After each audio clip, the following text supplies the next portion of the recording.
इस सेशन में हम जानकारी लेंगे लेयर प्रॉपर्टीज के बारे में, देखेंगे किस प्रकार से लेयर प्रॉपर्टीज का प्रयोग किया जा सकता है लेयर्स क्रिएट करने में, डिलीट करने में और लेयर्स को मैनेज करने में। आइए सबसे पहले हम यहाँ देखते हैं लेयर पैनल पे हमारे पास लेयर प्रॉपर्टीज के नाम से बटन अवेलेबल है।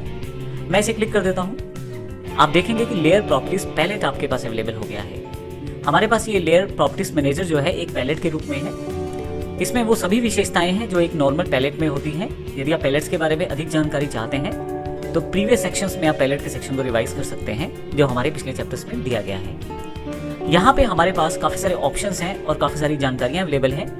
क्योंकि ये एक पैलेट है लेयर प्रॉपर्टीज पैनल हमारा, तो हम इसे चाहें तो अपने अकॉर्डिंग यहाँ से क्लिक करके इसे मूव कर सकते हैं लेफ्ट राइट। आप देखें यहाँ से मैं आसानी से इसे मूव कर सकता हूँ। मैं चाहूँ तो आसानी से इसे रिसाइज कर सकता हूँ अपनी रिक्वायरमेंट के अकॉर्डिंग। जैसे भी आप चाहें इसे रिसाइज कर सकते हैं। आप चाहें तो इसको हाइड भी कर सकते हैं, क्योंकि ये पैलेट है तो इसमें पैलेट वाली सभी विशेषताएं शामिल हैं।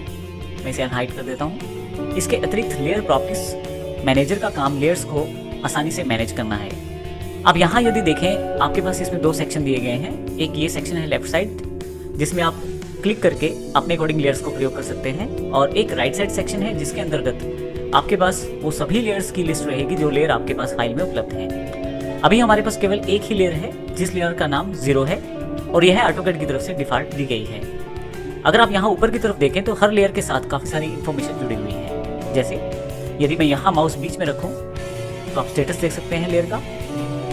यहाँ हमारे पास स्टेटस के नीचे जो ग्रीन चेक का निशान है वो इसका करंट स्टेटस बताता है, क्योंकि हमारी ये लेयर एक ही है और इस वक्त ये लेयर हमारी डिफॉल्ट लेयर भी है जो कि करंट लेयर भी है, तो यहाँ से ये दिखाया जा रहा है इसका स्टेटस। इसके साथ लेयर का नाम दिखाया जा रहा है जो कि 0 है। ये भी डिफॉल्ट रूप में ऑटोकैड के द्वारा क्रिएट किया गया है। ना तो आप इस लेयर को डिलीट कर सकते हैं ना ही रीनेम कर सकते हैं, लेकिन मैं केवल इस लेयर की बात कर रहा हूँ जो 0 है। बाकी जो लेयर्स बनाएंगे उनके साथ आप ऐसा कर सकते हैं। यदि आप आगे देखें तो लेयर का ऑन ऑफ स्टेटस की जानकारी है, फ्रीज की, लॉक की, कलर की, लाइन टाइप, लाइन वेट, और यदि आप यहाँ नीचे वाली स्क्रॉल बार से इस तरफ आएँ तो transparency, plot style, plot, new VP freeze और डिस्क्रिप्शन तक दी गई हैं। यदि आप ऊपर की तरफ इन बार पे यदि आप यहाँ ऊपर की तरफ क्लिक करें तो आप इन ऑप्शंस को अनचेक या चेक कर सकते हैं अकॉर्डिंग टू रिक्वायरमेंट। अब यहाँ पे हमारे पास ये सभी फीचर्स जो हैं ये सभी एक लेयर से जुड़े होते हैं और हर लेयर के ये फीचर्स अलग अलग हो सकते हैं आपकी रिक्वायरमेंट के अकॉर्डिंग। आइए देखते हैं मेन और मुख्य काम क्या है लेयर प्रॉपर्टी मैनेजर का। आप यहाँ से आसानी से नई लेयर बना सकते हैं और पुरानी लेयर को डिलीट भी कर सकते हैं। क्योंकि हम इस एग्जांपल में हैं तो सबसे पहले हम यहाँ पे नई लेयर बनाते हैं। मैं क्रिएट करता हूँ यहाँ से न्यू लेयर। आप ऑल्ट एन का प्रयोग भी कर सकते हैं शॉर्टकट के रूप में। जैसी नई लेयर बनाता हूँ यहाँ पे देखें आप नाम के लिए जगह खाली है और यहाँ से आप लेयर 1 लिखा हुआ है जहाँ पे, वहाँ पे आप रीनेम कर सकते हैं। जैसे यहाँ पे मैं नाम बदल देता हूँ। सिंपल एग्जाम्पल में मैं केवल इसका नाम सर्कल रख रहा हूँ और एंटर कर देता हूँ। मेरी ये लेयर बन चुकी है। इसी तरह से मैं एक और लेयर बनाना चाहता हूँ, फिर से न्यू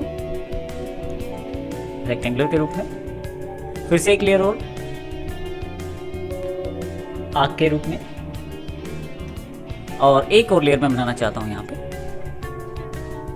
एनोटेशंस के लिए। तो फाइनली मैंने यहाँ पे 4 लेयर्स बनाई हैं और टोटल मेरे पास यहाँ 5 लेयर्स हैं। आप देखें पहली लेयर जो है वो 0 लेयर है जो डिफॉल्ट लेयर है ऑटोकैड की तरफ से। बाकी 4 लेयर्स मैंने खुद बनाई है। तो इस प्रकार से आप आसानी से लेयर्स को क्रिएट कर सकते हैं। इसके अतिरिक्त इसके साथ ही जो नेक्स्ट बटन है आप फ्रोजन मोड में जा सकते हैं लेयर्स के साथ, लेकिन इसकी जानकारी हम आने वाले सेशंस में लेंगे। पुरानी लेयर को डिलीट भी कर सकते हैं आप यहाँ से, और आप किसी भी लेयर को करंट लेयर बना सकते हैं। एक और लेयर मैं यहाँ से क्रिएट करता हूँ, इसका नाम रख देता हूँ एक्स्ट्रा और एंटर करके फाइनलाइज कर देता हूँ। अगर इस लेयर को मुझे डिलीट करना है तो यहाँ से मैं डिलीट लेयर का बटन दबाऊंगा तो वो जो लेयर मेरे पास सिलेक्टेड थी वो डिलीट हो गई है। अगर मैं किसी लेयर को करंट करना चाहता हूँ, जैसे मान लीजिए आर्क लेयर को मैं करंट लेयर बनाना चाहता हूँ, तो इस लास्ट वाले ऑप्शन पे क्लिक करूंगा। आप देखेंगे कि ये करंट लेयर बन गई है। ये जानकारी इस हरे क्लिक के द्वारा दी जा रही है। पहले ये 0 लेयर के ऊपर था लेकिन अब ये आर्क लेयर के ऊपर है।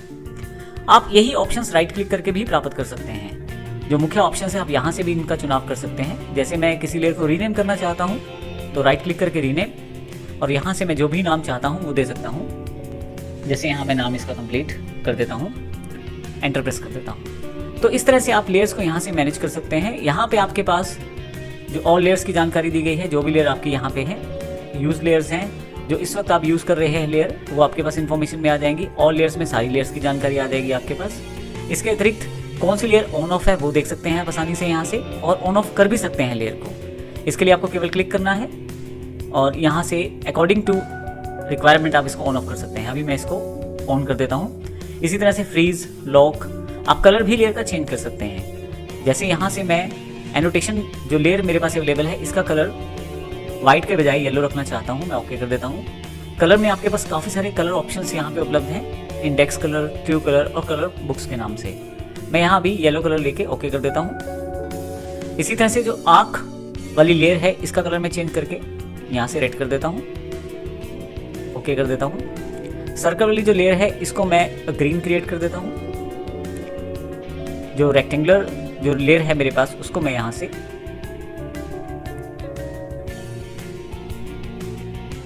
पिंक कर देता हूँ, ओके कर देता हूँ। तो आप देखेंगे सब लेयर्स का कलर अलग अलग है। ना केवल यहाँ पे लेयर का कलर डिफाइन किया गया है, परंतु जब आप इन लेयर्स में काम करेंगे तो उनका कलर भी डिफरेंट आएगा।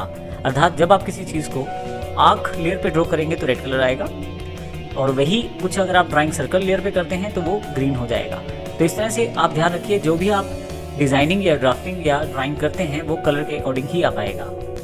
इसके अतिरिक्त भी काफ़ी सारे ऑप्शन जुड़े हुए हैं लेयर प्रॉपर्टीज मैनेजर में, जिनको हम अगले सेशन में देखेंगे। तो हमने इस सेशन में देखा किस प्रकार से हम नई लेयर्स को बना सकते हैं, पुरानी लेयर को हटा सकते हैं, लेयर्स को रीनेम कर सकते हैं, किस प्रकार से लेयर के डिफरेंट एस्पेक्ट्स को देख सकते हैं। धन्यवाद।